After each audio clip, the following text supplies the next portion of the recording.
Pumunta ako sa kapatid ko para manghingi niya malunggay. Para makatipid.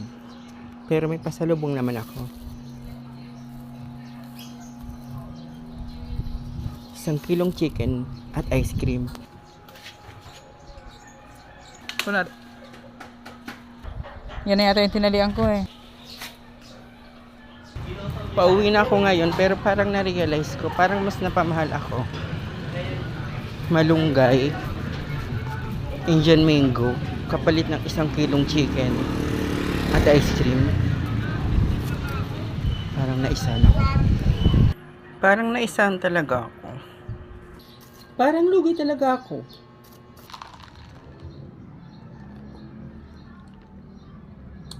Parang lugi talaga ako doon.